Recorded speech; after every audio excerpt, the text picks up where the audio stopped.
with a lot of old videos popping up. So it all starts with this tweet by Jimmy where he fires Chris from the MrBeast team. Over the last few days, I've become aware of the serious allegations of Ava Tyson's behavior online, and I'm disgusted and opposed to such unacceptable acts. During that time, I've been focused on hiring an independent third party to conduct a thorough investigation to ensure that I have all the facts. That said, I've seen enough online and taken immediate action to remove Ava from the company, my channel, and any association with MrBeast. I do not condone or support any of the inappropriate actions. I will allow the independent investigators the necessary time to conduct a comprehensive investigation and will take any further actions based on their findings. Okay, so I will say this is a sort of good response, but you can obviously tell that this is not Jimmy. This is definitely a PR team that has written it for him, because Jimmy doesn't talk like this, okay? I am disgusted and opposed to such unacceptable acts, right? Obviously, not going to mention the lollipops or the 14-year-olds specifically, because that would be really bad, especially if some like advertisers or sponsors are following MrBeast's social media and looking at him. If they see this, they're actually just, gone, right? Now, I don't know who this third party actually is, but it's obviously good that he's not investigating it himself. Otherwise, people are obviously going to say that he's being biased for his childhood friend Chris, right? Now, it turns out Jimmy's statement is actually in contradiction with Chris's statement. Chris Tyson said that she stepped away, while MrBeast said that he fired her. And we can see the difference between the two statements. Chris Tyson basically saying that I've decided to actually step away, right? I obviously didn't get fired over here. And MrBeast saying, oh yeah, I just fired them, right? Now, obviously, I believe Jimmy over Chris. Chris obviously got fired and was too embarrassed to say it. So Chris was like, oh, I stepped away. I stepped down, because that's basically like a pedo saying that I put myself in prison,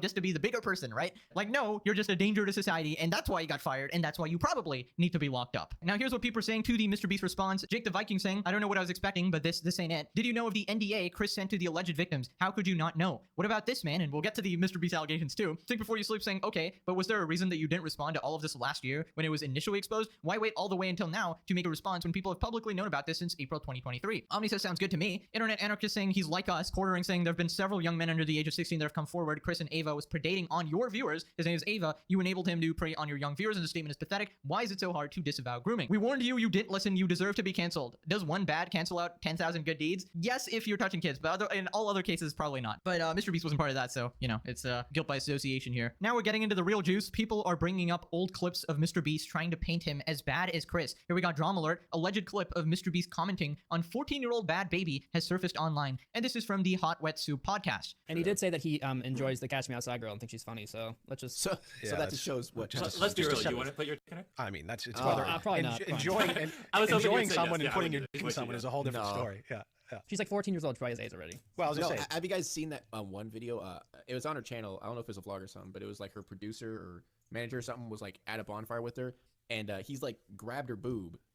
She's like 14, right? I don't think she's 14. They're too big to be 14. She seems older than that. I don't think she's real. Okay, so in my opinion, MrBeast was obviously joking there with the 14-year-old thing. Yes, it is a pretty edgy thing to say, but that was on a podcast where everyone else was also being edgy during that time period as well. And MrBeast hadn't actually been DMing 14-year-olds, right? That was Chris doing that and saying sexually explicit things as well. So I'm just praying, to dear God, that the guy who does so many good acts like cleaning the seas, building houses for the homeless, building wells in Africa, and restoring people's vision, if that guy is a PDF file, I am just really sad. But there is no proof at the moment, okay? And this tweet actually got community noted saying, Jimmy says afterwards, I was hoping one of you guys said yes. I wouldn't do it. She's too young. All right, just some clarification that he will definitely not be porking a 14-year-old, all right? The clip above is not taken out of context. He's malding because of the community notes. People responding, MrBeast is cooked. Mr. Breast 6000 was this a different breed. MrBeast definitely knew what Chris was doing, but kept Mr. Breast 6000 was this a different breed. MrBeast definitely knew what Chris was doing, but kept a low profile. MF's doing tag team with this pedo shit, not my goat, Jimmy. Dr. Disrespect right now just smoking a pack, I don't know. Now, it turns out a fellow commentary creator was actually involved in this podcast, Leon Lush, and he has actually come out with a response just clarifying some of the context of the clip. Here's a tweet by Leon Lush, some insight into the recent podcast clip of MrBeast circulating from someone who was there. Just wanted to chime in regarding this old podcast clip of MrBeast currently trending because I also happen to be in it.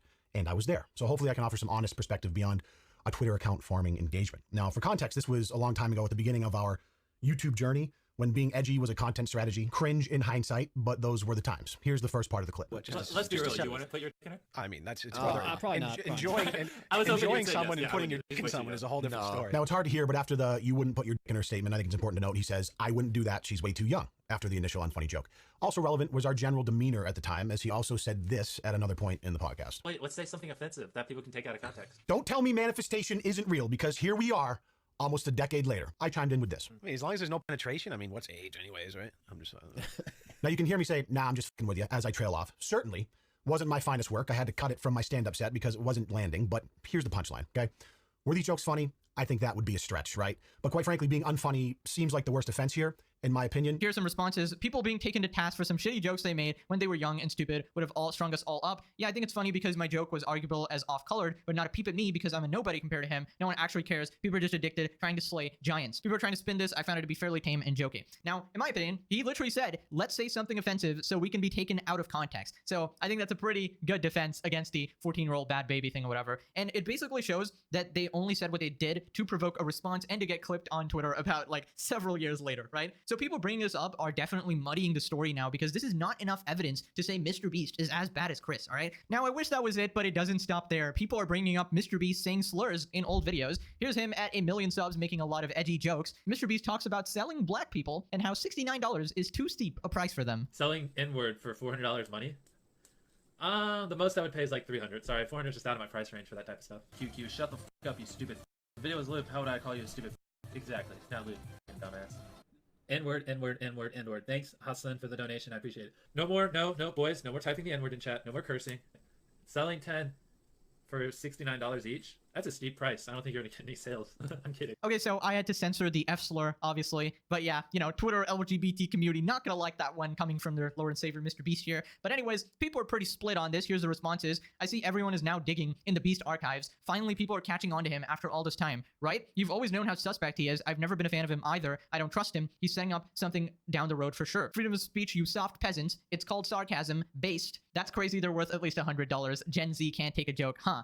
Do I think that's actually as damning as Chris? Obviously not. In my opinion, you know, yes, at 1 million subs, you shouldn't be saying slurs, right? And he probably didn't expect to become the biggest YouTuber of all time and have such a massive kid audience, but he's not out here like, I don't know, messaging 14-year-olds or whatever. And to compare the two is just absolutely crazy to me. And I think this is just a different situation, right? You know, some people are mad at slurs, some people don't care. Depends on whether you're edgy or not or whatever. Somebody quote tweeted Mr. Beast's apology. Become aware, dude, he had the picture hanging on your wall. And that's basically pointing out the same thing that I pointed out, that Beast was definitely aware of Chris's deviancies, right? Because like people forgot that Mr. Beast was sharing the room with Chris. This wasn't just Chris's room. This was both of their rooms, meaning it is possible that they collectively put that art up, okay? Or the other thing is Chris just hung it up and Mr. Beast was very uncomfortable with it. But you know, that stare can mean a lot of things, all right? It can mean I'm disgusted with this, and it can also mean I don't want to go there, but you know what it can mean, okay? And again, I am praying and crossing my fingers that Jimmy is clean because the world will literally explode if Jimmy is found with some creep shit, okay? But I think every brand and every single popular person wants to protect him because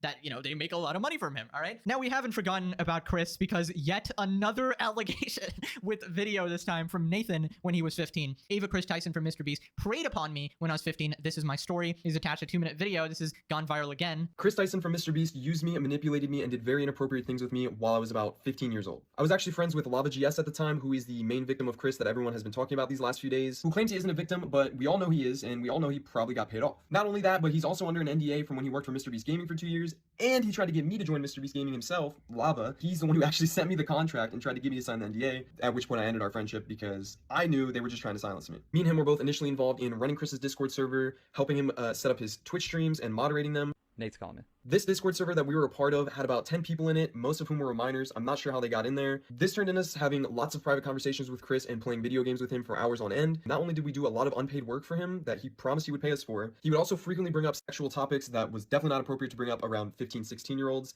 especially with him being like, I don't know, 20, 21 years old. He would even go as far as linking me several different corn and hentai videos throughout the time of me talking with him. Not only that, but he had an NSFW bot in his Discord server before he made it public. So when it was just a private server, his little circle of minors, and he would use this NSFW bot to spam different corn images, alongside all these 15-year-olds. He would also frequently call me dad and daddy as well as the others, which I guess we all kind of just took as a joke at the time. You have to think this is someone who we looked up to at the time, we idolized, we thought was the coolest person in the world, so they couldn't really do any wrong in our eyes. All right, guys, 1 minor allegation is already enough, but 2, but 3, this Chris has scored a hat trick, allegedly, all right? Now, a lot of the stuff Nathan here says does make sense. The NDA would make sense as to why people wouldn't speak about it till now. Lava defending Chris makes sense because of business interests or grooming. The Discord server with minors has been confirmed now by multiple people, victims, witnesses, screenshots, audio, everything, right? So basically, Chris would be talking about these spicy topics topics and linking miners' corn videos,